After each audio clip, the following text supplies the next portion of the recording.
So as you know, I've been working on this series on parenting and the relationship between parenting and personal development, and I would like to try and direct this into a conversation that I've been having with myself and with the world for the last more than a decade about intellectual integrity. Why is intellectual integrity important? Our kids are gonna smell every little nook and cranny of things that we don't see and understand. And even if they don't intellectually have the ability or interest to break it down, they're gonna feel it in their gut if it doesn't line up for them. What we have the opportunity to do with our kids is to be honest when we don't know something, demonstrate our integrity when we really truly feel something is the truth, but we don't understand why. We can be honest with them and give them the tools that are necessary for them to have their own journey. Where this becomes relevant in the world today is, for example, in the forum of a debate. In a public forum, we have the intersection between throwing around theoretical ideas and also public perception. And sometimes there is sometimes there's a conflict of interest here where winning the debate, even if I'm wrong, the perception of winning the debate is going to take precedence over being intellectually honest. And this is a bit of a problem because what is the debate for? What happens when we're having an intellectual sparring match is that we lose this very important thing that we have with a physical sparring match. In a physical confrontation, the person who's stronger, whether it be through technique or brute force or whatever it is, they're going to come out on top. That's the person who's going to be standing. In retrospect, when you watch the recording, it's going to be clear who's the person who's standing. And then you can reverse engineer it, you can learn from it. Maybe the person who ended up on the ground had better technique. That often will get lost. And so two people could both walk away from an exchange and both be objectively wrong, but they both think that they're correct.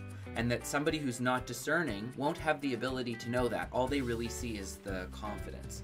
When we have that happen as parents, we are theoretically planting a seed of distrust in self in our kids. And so it is critically important that we have real, true honesty and integrity when we're making presentations. I'd like to link this into two separate conversations now. One is the debate around theology, and the other is the debate around science. In my view, these two ideas should be one and the same, because we are trying our best to understand how the world works, whether it be physics and how to make something baking soda volcano, or cook something in the kitchen, or change the oil in my car, or figure out how to do something with accounting, which is basic math, or if we're going to have a debate about religion and God and socio-political structures and where they come from and who benefits. It's critical that we show our children integrity. Because of the necessity for intellectual integrity and honesty, I really like people like Richard Dawkins, for example, or Alex O'Connor, who I found more recently. These are people that I feel like I can sit down with, have a conversation with. I've seen them change their mind about things. I've seen them express when they don't understand or don't know something. When it's something that doesn't sit right with them, they'll explain it in that way. And what that gives me is the opportunity to trust their judgment and to lean in and explore them without having to do every bit of research myself. Whereas if somebody comes at something with a enormous stick and tries to force me to believe something, I'm gonna personally have a much more difficult time with that. This is an interview of these two wonderful people, Alex O'Connor and Richard Dawkins, and I'm gonna play it and make a couple comments as we go. We were talking about Ayaan Hirsi Ali, and it's an interesting detour, but I did want to ask you about this vision of religion. I mean, you had a conversation with Jordan Peterson. It was for about an hour and a half, where you talked about you talked about some culture stuff, but he's very well known at the moment. He's writing a book at the moment for talking about religion, and he comes at it from this completely different perspective to, I imagine, the perspective that most of your previous Christian opponents, not that Jordan Peterson is strictly a Christian, have come at it from. And I wonder what you make of him and his approach. I enormously respect his courage in standing up to the Canadian laws about free speech. So I want to just get that out of the way first. I hugely respect that and value him for that reason. When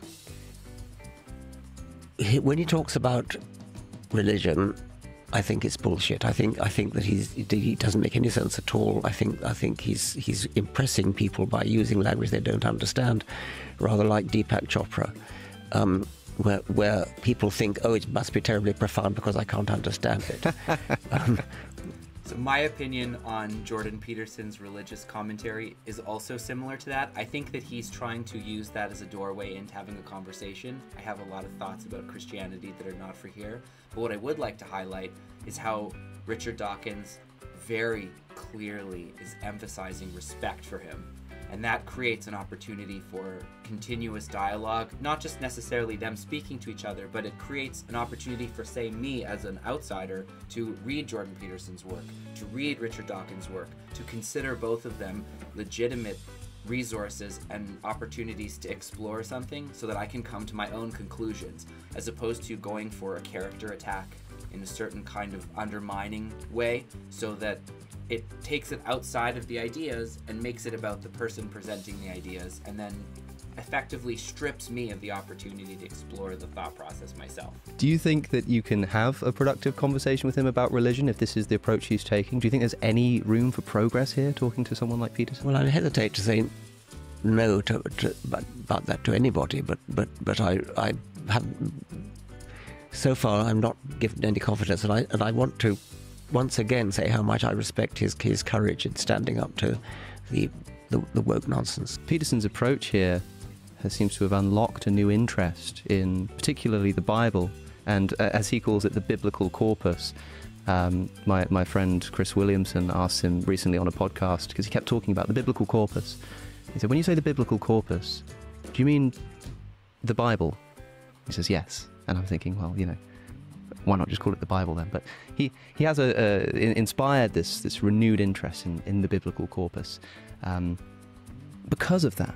Because now when you see people debating religion, it tends to be less does God exist and more about the utility of religion and the Jungian archetypes and stuff. I think that Jordan Peterson does this on purpose, and I think that approach is actually relevant in the same way that if somebody wants to be a worldly person today, you have to have read, for example, Harry Potter as a cultural phenomenon. We are not going to try and force people away. We're going to participate with them. We're going to show respect where respect is due, and we're not going to discredit and undermine the person for who they are. If I undermine the person for who they are, I've created a whole new opportunity for my child to do that same thing to me as a parent. They'll look to their social circles. If they don't feel safe speaking to me, they will look for answers elsewhere, which I don't generally want until later when they have the capacity to know that I really am completely out of my mind and I have no idea what's going on. / we don't want to create that inner voice inside of them where they don't have the ability to have confidence in their own perceptions. It is critical that every person has the ability to trust their perceptions, also to question it, but to trust their perceptions so they don't basically gaslight themselves. There's definitely a place for certain kinds of pressure around kids. We don't hit or we don't steal, but wait a second, it's not so simple that we don't hit, because what if someone's hitting me? And so I might say to my kid, we don't hit because he's 4, but I don't actually want him to absorb that we don't hit, because what if he has to defend himself in a legitimate way? So how do we navigate these kinds of conversations, and how do we put them forward in a way that is going to be authentic and legitimizing to our kids' internal exploration process? And I believe that the answer is through being vulnerable with our own exploration processes. That doesn't mean that we don't have boundaries, doesn't mean that we don't say because I said so, because there is a time for that. It means that when we're gonna say because I said so, we use it in a loving and honest way in order to elevate them, and we be mindful that they understand and see that that's why we're using it. I would love to hear your thoughts. My baseline for everything is always wanting to challenge myself. If I can't explain it, if I can't defend my idea, maybe the idea isn't valid. I'd love to hear from you. If you enjoyed the video, give it a like and a subscribe, and see you next time.